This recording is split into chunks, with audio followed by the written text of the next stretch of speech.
ஐயனார் துணை சீரியல்ல டுடே எபிசோட்ல நம்ம பல்லவன் வீட்டுக்கு வந்துடுறாங்க. எங்கடா போயிருந்த பல்லவா, ஆளு இவ்வளோ நேரத்துக்கு வீட்டுக்கு வர எங்கே இருக்காங்கன்னு சொல்லி நாங்கள் எவ்வளோ பதறி போயிட்டோம் தெரியுமா அப்படின்னு சொல்லிட்டு நம்ம சேரன் சொல்லவும், உடனே பல்லவன் இருந்துட்டு சும்மா பொய் சொல்லாதீங்கன்னு நான் போயிட்டேன்னு சொல்லிட்டு, நீங்கள் யாராவது என்னை தேடி வந்தீங்களா? யாருமே என்னை தேடி வரல, அப்புறம் எதுக்கு நான் இப்படியெல்லாம் சொல்கிற அப்படின்னு சொல்லிட்டு பல்லவன் சொல்லவும், நிலாதாண்டா எங்களை தேட வேண்டாம், அவனே வந்துருவான்னு சொன்னாங்க.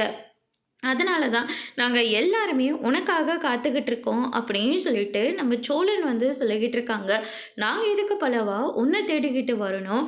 நீ தானே சண்டை போட்டுட்டு வீட்டை விட்டு வெளியே போனேன், நாங்கள் உன்னை போக சொன்னோமா? இல்லை இல்லை, எந்த சண்டையாக இருந்தாலையும் வீட்டில் இருந்து ஃபேஸ் பண்ணணும், அதுதான் எல்லாருக்கும் நல்லது.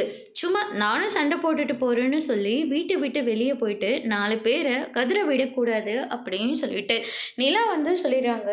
ஏன் பல்லவா, உன்னை அடிக்கிற உரிமை எனக்கு இல்லையா அப்படின்னு சொல்லிட்டு நிலா சொல்லவும், அப்படியெல்லாம் ஒன்றும் இல்லை நீ, அப்படின்னா நீ என்னை அண்ணின்னு கூப்பிட்ற, அது எல்லாமே உண்மைதானா?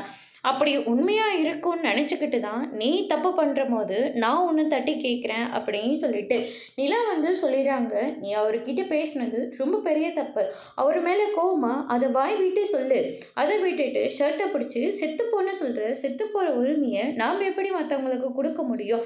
பிடிக்கலைன்னா கூட நீ நல்லா இருன்னு சொல்லிட்டு போகணும், அதுக்காக அவர் வயசில் பெரியவர், அவருக்காச்சும் கொஞ்சம் மரியாதை கொடுக்கணும்ல அப்படின்னு சொல்லிட்டு நம்ம நிலா சொல்லிடுறாங்க.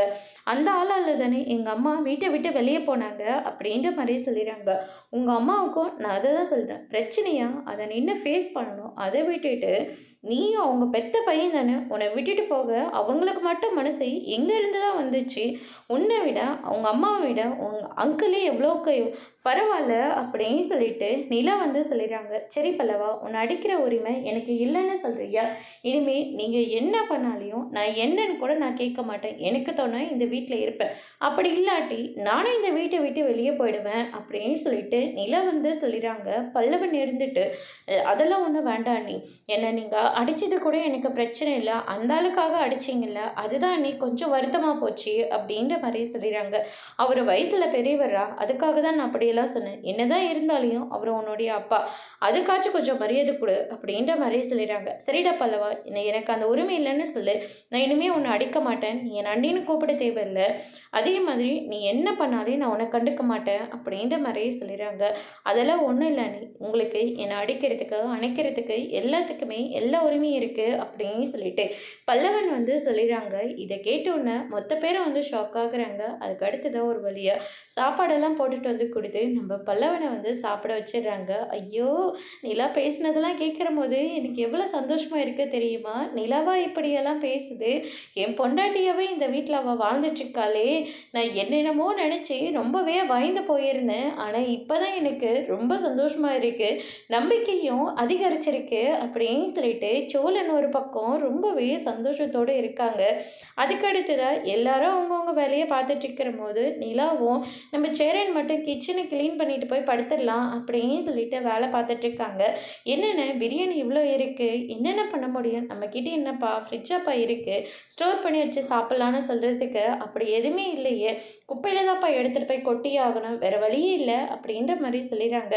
சீக்கிரமாக ஒரு ஃப்ரிட்ஜை வாங்கணுன்னு, அப்போ தான் மிச்சமான இந்த மாதிரி சாப்பாடெல்லாம் அடுத்த நாள் காலையில் சூடு பண்ணி சாப்பிட்டா ரொம்ப டேஸ்ட்டாக இருக்கும் அப்படின்னு சொல்லிட்டு நிலா சொல்லிடுறாங்க. அதுக்காக தான்ப்பா காசு சேர்த்து வைக்கிறேன், ஆனால் புயல் மாதிரி அந்த இருக்கிற காசை மொத்தத்தையும் அள்ளிட்டு போயிடுது அப்படின்னு சொல்லிட்டு நம்ம சேரன் ரொம்பவே வருத்தப்பட்டு சொல்லிக்கிட்டு இருக்காங்க. கூடிய சீக்கிரமாக வாங்கிடலாம், எதுக்காகவும் கவலைப்படாதப்பா அப்படின்னு சொல்லிட்டு நம்ம சேரன் சொல்லிக்கிட்டு இருக்காங்க. ஏன்னு நீங்களும் நான் பல்லவனை அடித்தது தப்புன்னு சொல்ல வரீங்களா? பல்லவனை அடிக்க உனக்கு எல்லா உரிமையும் இருக்குது, நாங்கள் என்றைக்குமே உன உரிமை இல்லைன்னு பேசினதே கிடையாது, உனக்கு எல்லா உரிமையும் இருக்குது, நீ அவனை அடிக்கலாம் அணைக்கலாம் என்ன வேணாலும் பண்ணலாம், உன்னை நாங்கள் என்ன ஏதுன்னு கூட நாங்கள் கேட்க மாட்டோம், நீங்கள் இந்த வீட்டில் எங்களுக்காக அவனை அடித்தது கூட அம்மான்ற ஒரு உரிமையில் தான் நீ அவனை அடிச்சிருக்க, அப்படி தான் நாங்கள் எல்லாருமே உன்னை பார்த்துட்ருக்கோம், நீ எதை பற்றியும் கவலைப்படாத அப்படின்னு அப்படின்னு சொல்லிட்டு நம்ம சேரன் வந்து சொல்லிக்கிட்டு இருக்காங்க. எங்களுக்கு இந்த மாதிரி புத்தி சொல்கிற போதெல்லாம் எங்கள் அம்மாவே வந்து புத்தி சொல்கிற மாதிரி இருக்கு, எங்களுக்கு எல்லாத்துக்கும் துணையா நீதாம்மா இருக்க அப்படின்னு சொல்லிட்டு நம்ம சேரன் வந்து சொல்லிடுறாங்க. இதை கேட்டோன்னு நம்ம நிலா இருந்துட்டு ரொம்பவே சந்தோஷப்படுறாங்க. விடுப்பா அதெல்லாம் நான் கழுவிக்கிறேன், நீ போய் படுப்பா போப்பா அப்படின்ற மாதிரி சொல்லிடுறாங்க. நீங்கள் பல்லவன் கிட்ட நடந்த எல்லா விஷயத்தையும் சொல்லிடாதீங்கன்னு அப்படின்ற மாதிரி சொல்லிடுறாங்க. நான் எதுக்குப்பா சொல்ல போகிறேன், அது நீங்களா வாயை திறந்து சொல்கிற வரைக்கும் நான் எதுவுமே சொல்ல மாட்டேன், சொல்கிறதுக்கான அவசியம் வந்தால் கூட நான் கண்டிப்பாக சொல்ல மாட்டேன் அப்படின்னு சொல்லிட்டு நம்ம சேரன் ஒரு பக்கம் சொல்லி விட்டுறாரு. அதுக்கு அடுத்ததான் வந்து பார்த்திங்கன்னா இந்த பக்கம் அடுத்த நாள் காலையில் நம்ம சோழன் ஒரு பக்கம் வாசல் பெருக்கிட்டு இருக்காங்க, இன்னொரு பக்கம் நம்ம பாண்டி இருந்துட்டு தண்ணி தெளிச்சிட்டு இருக்காரு. டேய் நான் இன்னும் பெருக்கியே முடியல, அதுக்குள்ளே ஒன்று தண்ணி தெளிச்சு விட்டுட்ட அப்படின்னு சொல்லிட்டு நம்ம சோழன் வந்து சொல்லிக்கிட்டு இருக்காங்க. அதுக்கு தான் நீயே பறிச்சுக்கோ அப்படின்னு சொல்லிட்டு தொடப்பத்தையும் தூக்கி போட்டுட்டு போயிடுறாரு.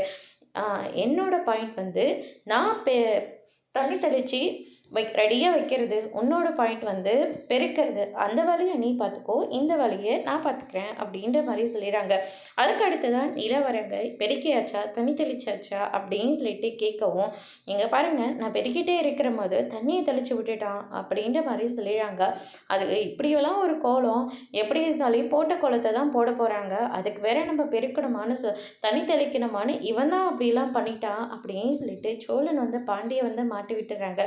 ஐயையோ அப்படியெல்லாம் நான் சொல்லவே இல்லை அப்படின்னு சொல்லிட்டு பாண்டி ஒரு பக்கம் சொல்லவும் நம்ம சோழன் வந்து அவங்கக்கிட்ட ஆக்டிங் மாதிரி பேசினதை நிலா கண்டுபிடிச்சிடுறாங்க.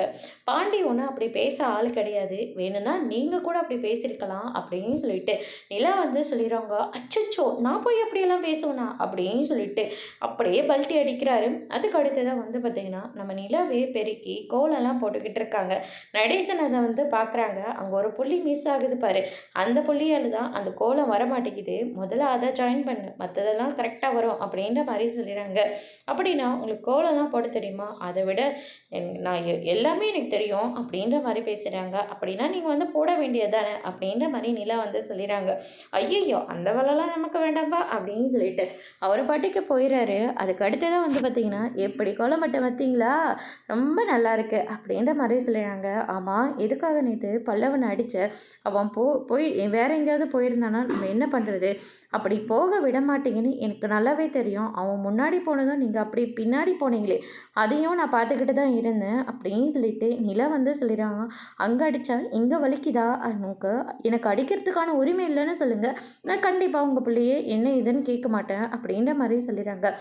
நான் அப்படியெல்லாம் சொல்லலைம்மா, அவன் கோச்சிக்கிட்டு வேற எங்கேயாவது போயிட்டா என்ன பண்ணுறது தான் நான் கேட்டேன், நீங்கள் அப்படி போக மாட்டீங்கன்ற நம்பிக்கையில் தான் வீட்டில் யாரையும் தேட வேண்டாம் நான் சொல்லிட்டேன், நீங்கள் இருக்கிறாண்ட ஒரே ஒரு காரணத்துக்காக மட்டும்தான் அப்படி சொன்னேன் அப்படின்னு சொல்லிட்டு நிலா வந்து சொல்லிடுறாங்க. எப்படி என்னுடைய சாமர்த்தியம் அப்படின்ற மாதிரி சொல்லிடுறாங்க. ரொம்ப நல்ல பொண்ணுமா நீ அப்படின்னு சொல்லிட்டு நம்ம நடேசன் வந்து நிலாவை நினச்சி ரொம்பவே பெருமைப்படுறாங்க. அதுக்கு அடுத்ததாக எல்லாருமே அவங்கவுங்க வேலையை பார்த்துட்ருக்காங்க.